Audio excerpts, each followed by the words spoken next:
우리는 계속해서 사도행전 말씀을 통해서 이 땅에 성령이 임하신 사건에 대해서 살펴보고 있습니다. 3주째 살펴보고 있는데, 오늘은 오순절에 임하셨던 성령이 이방인들에게 임하시는 것에 대해서 살펴보겠습니다. 오순절 성령께서 이 땅에 오셨습니다.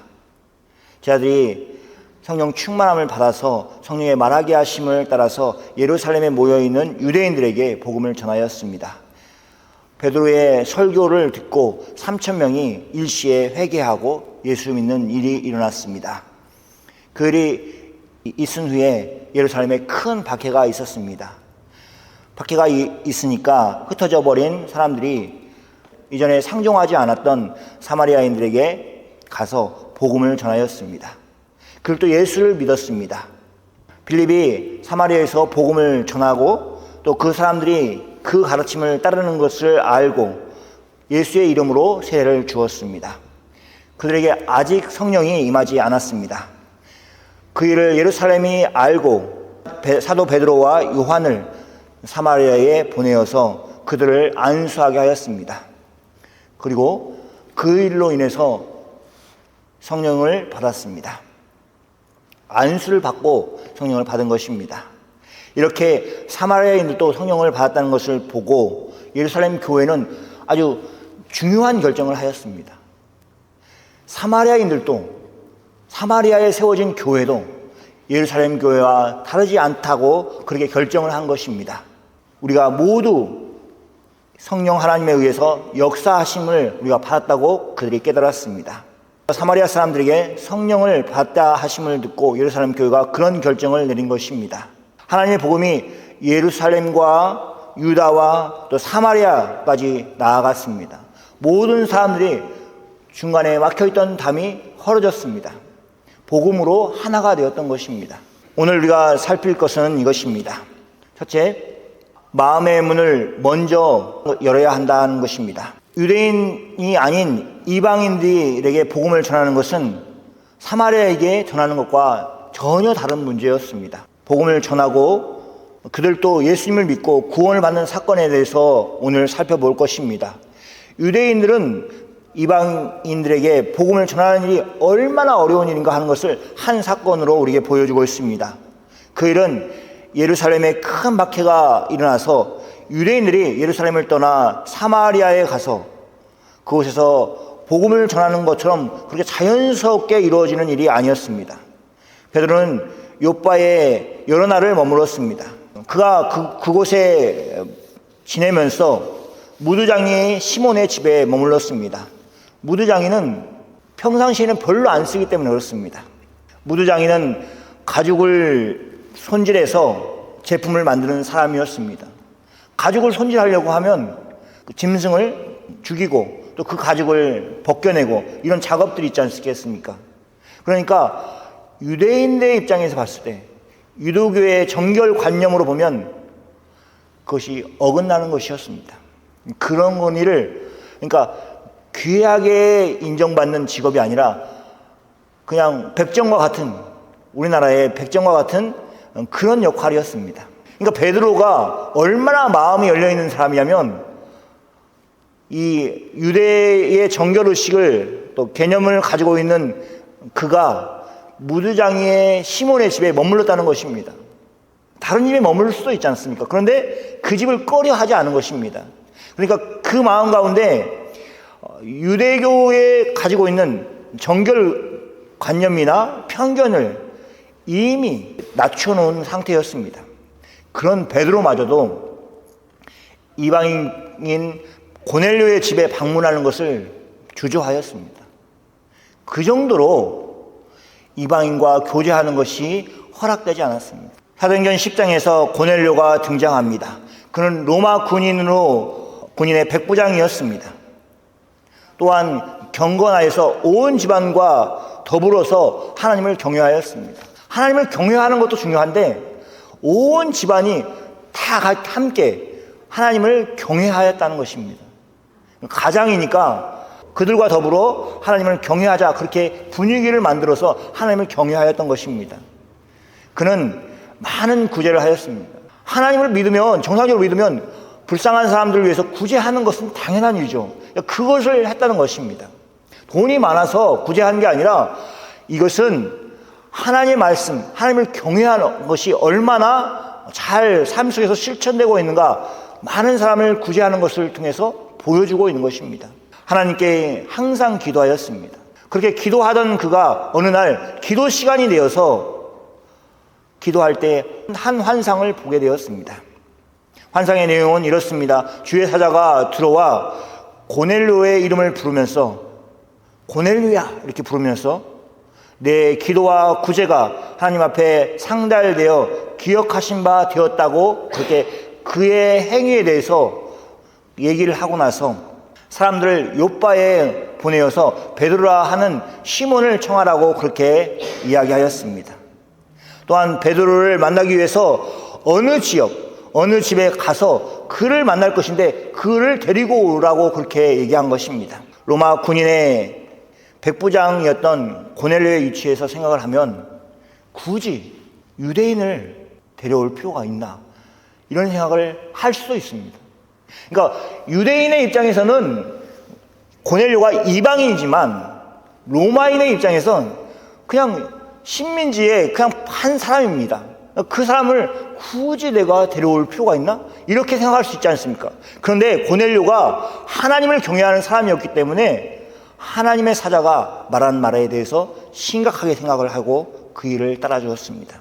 하나님의 사자가 그에게 지시한 대로 고넬료는 그 말씀을 순종하고 움직였습니다. 베드로가 이방인인 고넬료에게 나아가는 것도 어려운 일이었을 것입니다. 그런데 고넬료가 베드로에게 찾아가는 것은 또 다른 문제의 어려움이었을 것입니다. 그러니까 두 사람 다 마음을 열지 않으면 하나님의 그렇게 하라는 말씀을 실천하지 않으면 도저히 이루어질 수 없는 일이었습니다. 고넬료는 진심으로 하나님을 경외하는 사람이었기 때문에 하나님의 사자가 떠나고 나자 그는 그 지시에 순종하기 위해서 집에 하인 둘과 부하 중에 경건한 사람 한 명을 베드로에게 보내었던 것입니다. 고넬료가 어떤 마음을 가지고 있었는지는 베드로에게 도착했을 때 자신이 환상에 대해서 설명할 때, 그리고 나서 그 한 내용이 통해서 우리가 짐작을 할 수 있습니다. 베드로 10장 33절 말씀입니다. 이제 우리는 주께서 당신에게 명하신 모든 것을 듣고자 하여 다 하나님 앞에 있나이다. 고넬료가 청을 해서 베드로가 다 왔는데 그 친척과 또 자기와 친한 친구들을 다 불러 모아놓고 베드로에게 이렇게 말한 것입니다. 그렇게 사람들이 한자리에 모여서 베드로를 기다렸습니다. 베드로가 다음날 이튿날에 출발하지 않았다면 더 많은 사람들이 기다리고 있었을 것입니다. 근데 베드로는 일의 시급함을 알고 신중함을 알고 심각함을 알고 그렇게 하룻밤을 지새고 바로 출발하였던 것입니다. 그래서 고넬료와 온 집안과 친척까지 그리고 가까운 친구까지 다 불러 모여져 있는 그 자리에 고넬료가 맨 앞에 서서 베드로에게 얘기합니다. 우리가 들을 준비가 되어 있습니다. 우리가 마음을 열고 당신의 말을 듣겠습니다. 이제 주께서 당신을 명하여서 명하신 모든 것을 듣고자 하니 다 하나님 앞에 있습니다. 우리에게 말씀해 주십시오. 이렇게 한 것입니다. 고넬료는 베드로의 말을 들을 준비가 되어 있었습니다. 고넬료와 함께 있던 사람들은 베드로의 말을 들을 준비가 되어 있던 것입니다. 그는 베드로의 입에서 나오는 모든 말을 하나라도 놓치지 않기 위해서 들을 준비가 있었습니다. 우리는 이와 같이 하나님의 말씀을 들어야 합니다. 먼저 우리의 마음을 열어야 합니다. 열고 과연 하나님이 나를 향해서 오늘 뭐라고 하시는가 하고 들어야 합니다. 딱 앉아서 눈을 바라보고 얘기를 할 때, 그리고 반응을 살피면서 얘기할 때 그것이 말하는 것이고, 반대로 듣는 사람은 고개를 끄덕거리고 이렇게 반응을 주면서 듣는 것이 경청이라고 하고 있습니다. 하나님의 말씀을 그렇게 들어야 합니다. 그럴 때 하나님께서 우리에게 용기가 되는 말씀을 하시고 소망을 주시는 말씀을 하시고 또 우리 영혼을 살리는 회복하는 그런 말씀을 할 수 있습니다. 하나님은 하시는데 우리가 들을 귀가 없습니다. 마음을 열지 않기 때문에 듣지 못하는 것입니다. 우리는 듣는 사람이 되기 위해서 마음을 열어야 합니다. 다 그런 사람들이 되기를 소망합니다. 두 번째, 나를 불편하게 하는 현장이라도 가야 한다는 것입니다. 베드로는 고넬료의 집에 가는 것을 꺼려하였을 것입니다. 고넬료가 보낸 사람들에게 자신이 있었던 환상이 없었다면 응하지 않았을 것입니다. 그런데 환상이 있었습니다. 만약 그 환상이 없었다면 베드로는 고넬료의 초청에 선뜻 받아들일 수 없었을 것입니다. 그렇게 생각할 수 있는 이유가 있습니다. 고넬료를 만난 베드로가 한 말이 충분히 그것을 짐작할 수 있습니다. 28절에 이렇게 말하고 있습니다. 유대인으로서 이방인과 교제하며 가까이 하는 것이 위법인 줄 너희가 알거니와. 법적으로 틀리다는 것입니다. 이것은 법을 어기는 일이라는 것입니다. 그러니까 베드로는 간접적으로 나 웬만하면 안 왔을 거야 이렇게 하는 것입니다. 위법한 일을 대놓고 할 일이 없었을 것입니다. 베드로에게 고넬료를 만나는 것이 그만큼 불편한 일이었습니다. 교제하며 가까이 하는 것이 위법인 줄 너희가 알거니와 이렇게 말하고 있습니다. 그럼에도 베드로가 고넬료를 만나는 것은 자신이 찾아온 사람들이 왜 왔는지를 설명하는 것을 들었기 때문에 그렇습니다. 그들은 자신의 주인인 고넬료가 어떤 사람인지 소개하고 그가 꾼 환상에 대해서 소개하였습니다. 거룩한 천사가 나와서는 베드로를 찾아서 그의 집에 청하라고 그리고 말씀을 들으라고 하는 환상을 보았기 때문이라고 대답하였습니다. 고넬료의 초청은 로마 군대의 백부장이 내리는 명령이 아니었습니다. 하나님의 사자가 지시한 것입니다. 하나님이 지시하였기 때문에 베드로가 그 초청에 응하였습니다. 그러나 여전히 그의 마음이 불편하였을 것은 분명합니다. 그래서 자신이 유대인으로서 이방인의 집에 오는 것이 위법하다고 하는 굳이 언급하지 않아도 되는 사실을 언급하였습니다. 그러나 우리가 좀 더 주의 깊게 관심을 가져야 되는 말은 이 말입니다. 그 다음에 바로 이어지는 말이 있습니다. 하나님께서 지시하사 아무도 속되다 하거나 깨끗하지 않다 하지 말라 하시기로, 그렇기 때문에 그가 초청에 응하였던 것입니다. 그런데 하나님께서 환상을 통해서 하나님께서 깨끗하게 하신 것을 내가 속되다고 하지 말라고 3번이나 베드로에게 말씀하셨습니다. 이를 통해서 하나님께서 베드로가 더 이상 이방인을 부정한 사람으로 여기지 않도록 말한 것입니다. 베드로는 그렇게 이해했습니다. 이방인 고넬료를 만나는 것은 부정해지는 것이기 때문에 내가 할 수 없다라고 생각을 하였는데, 환상을 통해서 이방인 고넬료를 만나는 것이 하나님이 깨끗하게 한 사람을 만나는 것이기 때문에 괜찮다라는 것을 답을 얻었습니다. 유대인인 베드로가 이방인 고넬료의 집에 가서 하나님의 말씀을 전할 때에 오늘 놀라운 역사가 일어났습니다. 하나님께서 예수 그리스도를 통해서 이루신 하나님의 놀라운 구원의 역사가 유대인뿐만 아니라 이방인에게도 열려 있다는 것을 보았습니다. 베드로는 고넬료의 집에 가서 모여있는 모든 사람들을 보고 복음을 전하였습니다. 그리고 베드로가 복음을 전하였을 때 성령께서 그 말씀을 듣는 모든 사람들에게 내렸습니다. 베드로와 함께 하였던 할례받은 유대인들이 그것을 보고 깜짝 놀랐습니다. 크게 놀라였습니다.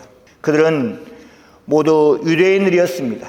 그래서 그들 역시 이방인의 집에 가는 것이 불편하였을 것입니다.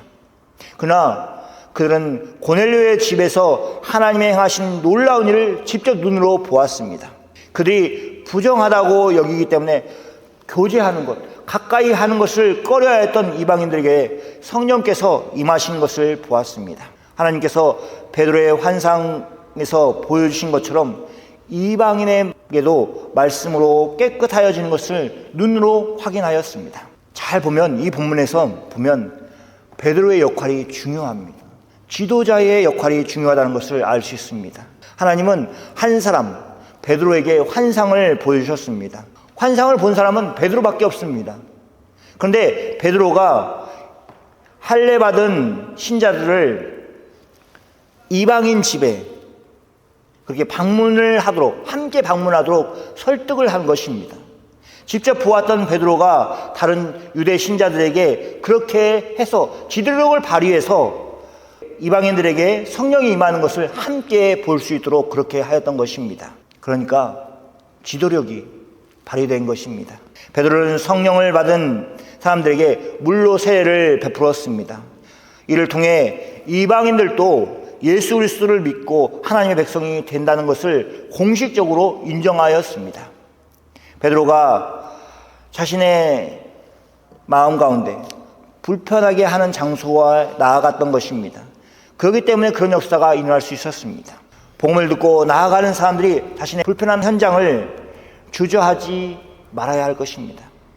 하나님께서 가라고 하시면 순종하며 나아가는 우리 모두가 되기를 소망합니다.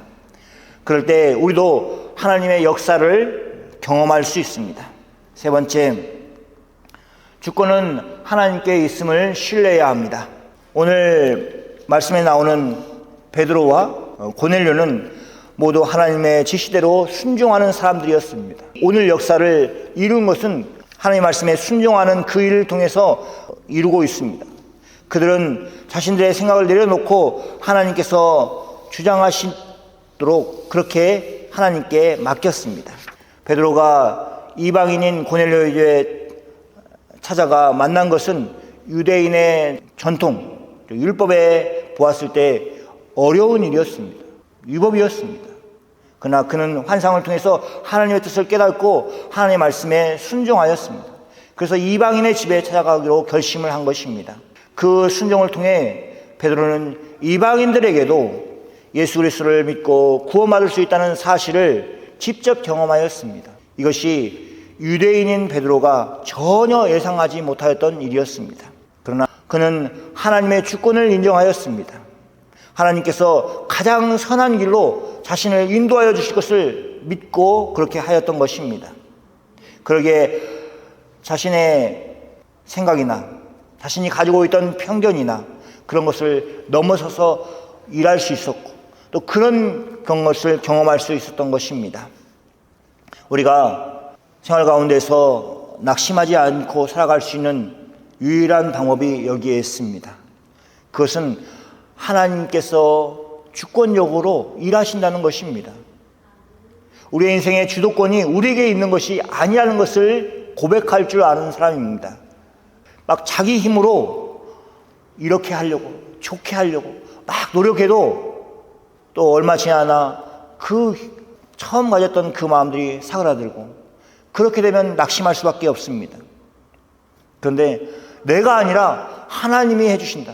선하신 하나님이 내 인생을 이끌어 주신다 하는 그 믿음을 가지고 있으면 절대 낙심하지 않을 수가 있습니다. 사람들은 어렸을 때 성장하면 자신의 뜻대로 하면서 살 수 있을 것이라고 생각을 합니다. 다 그렇지 않습니까?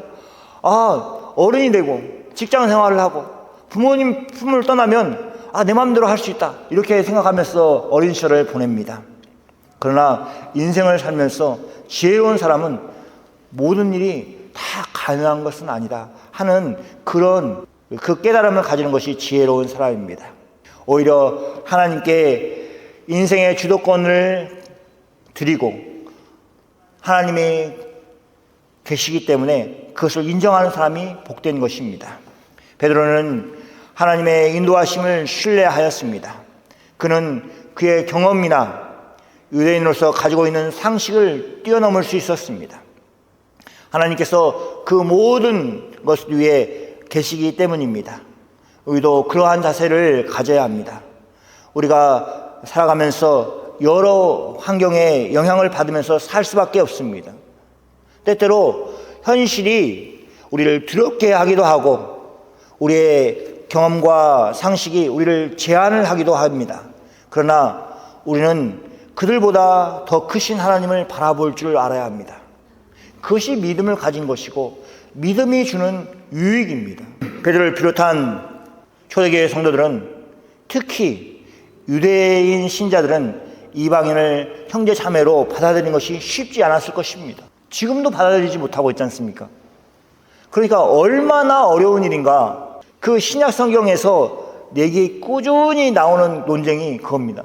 유대인 신자들이 이방인 신자들을 인정하지 못하는 것입니다. 아, 그래, 내가 인정할 수 있는데 너희도 할례를 행하고 율법을 지켜, 그러면 내가 인정해 줄게. 이런 것입니다. 그러니까 얼마나 그 장벽이 심한지 우리가 알 수 없습니다. 하나님의 구원, 이방인을 구원하시는 그 계획을 그 당시에 많은 사람들이, 심지어 신자임에도 불구하고 그리스도인임에도 불구하고 잘 이해하지 못하고 받아들이지 못하였습니다. 우리도 마찬가지 아니겠습니까? 우리가 누구를 거부하고 하나님의 일하심을 받아들이지 못하고 하나님이 그런 방식으로 일하실 것이라고 생각하지 못하고 하나님의 주권을 인정하지 않는 그런 형태가 우리한테도 있을 것입니다. 하나님의 뜻에 순종하는 것은 어느 시대나 과거나 지금이나 동일하게 중요한 일이고 어려운 일입니다. 우리도 마찬가지로 하나님의 뜻은 우리의 생각보다 훨씬 높이 계신다 하는 것을 고백해야 합니다. 우리 자신의 판단에 영향을 받지 말고 의지하지 말고 하나님의 인도하심을 신뢰하며 나아가는 우리 모두가 되기를 소망합니다. 하나님께서 이루시는 일을 기대하고 믿음으로 순종하는 우리 모두가 되기를 주님의 이름으로 축원합니다. 아멘.